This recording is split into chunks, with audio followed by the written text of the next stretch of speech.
Have you ever heard of a city that exists right beside our own, yet remains completely unseen? A place whispered about in forgotten texts and campfire tales, a metropolis of wonders hidden in plain sight. This isn't just a legend. It's the story of Ethelberg, the invisible city, and today, we're going to uncover the secret of its key. For centuries, treasure hunters and scholars have searched for Ethelberg. They've scoured ancient maps, deciphered cryptic poems, and excavated ruins, all in vain. They were looking for a physical place, a location on a map. But they missed the point. Ethelberg isn't hidden by mountains or oceans. It's hidden by perception. The key to finding it isn't made of gold or silver. It's not a tangible object you can hold in your hand. The key is a state of mind. Sounds a bit out there, right? But stick with me. Ancient records, when interpreted correctly, don't speak of a gate or a door. They speak of an attunement, a shift in sight, or the harmony of the willing soul. The founders of Ethelberg were masters of arts we've long since dismissed as mere fantasy. They understood that reality is more malleable than we believe. They didn't build walls to keep people out. They wove a veil of perception that makes the city invisible to those who aren't looking for it in the right way. So how does one achieve this attunement? The texts describe a threefold process. The first part is shedding cynicism. In our modern world, we're taught to be skeptical, to demand empirical evidence for everything. But this mindset is like wearing blinders. It closes us off to possibilities that lie beyond our immediate senses. To find Ethelberg, you must first truly believe it could exist. Not as a childish fantasy, but as a genuine possibility.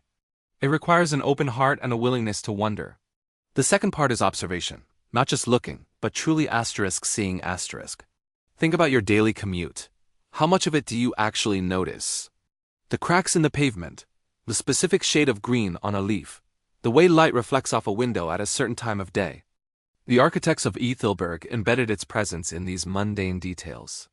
The key lies in noticing the patterns that everyone else ignores, a series of symbols that look like graffiti but tell a story, a melody in the wind that isn't just random noise, a peculiar arrangement of stones in a park. These are the signposts, the breadcrumbs leading to the city's threshold. You have to learn to see the world not as a collection of objects, but as a tapestry of interconnected details. And the third and most crucial part is intention. Why do you want to find Ethelberg? Is it for wealth, fame, or power? The legends are very clear on this point. The city reveals itself only to those with pure intentions. Those who seek knowledge, not exploitation. Those who wish to learn, not to conquer. Those who appreciate beauty, not possession. The city's veil is said to be reflective. It mirrors the seeker's heart. A greedy heart will see only its own reflection, an empty void. But a heart filled with genuine curiosity and respect will find the veil becoming transparent.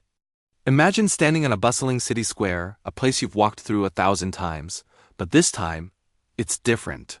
You've practiced shedding your cynicism. You've spent weeks observing the world with new eyes. Your intention is pure. Suddenly you notice it. The fountain's spray casts a rainbow that holds for just a second too long.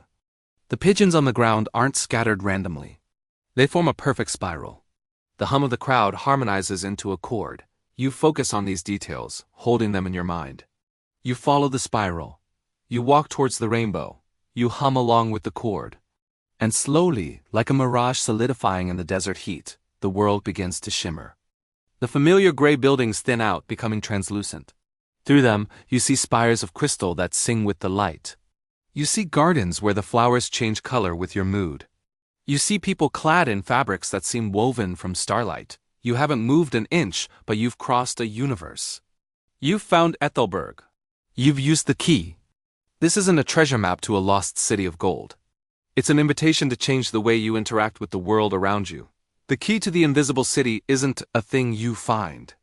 It's a person you become. It's about rediscovering the magic that our modern, hurried lives have trained us to ignore.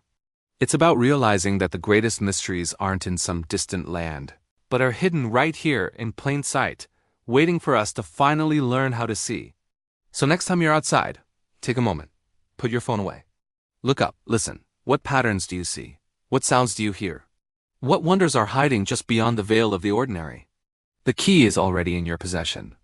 All you have to do is learn how to use it. Thanks for joining me on this journey into the unseen. If you enjoyed this exploration of mysteries hidden in our world, please hit that like button and subscribe for more adventures. Let me know in the comments what legends you'd like me to investigate next. Until then, keep your eyes and your mind wide open.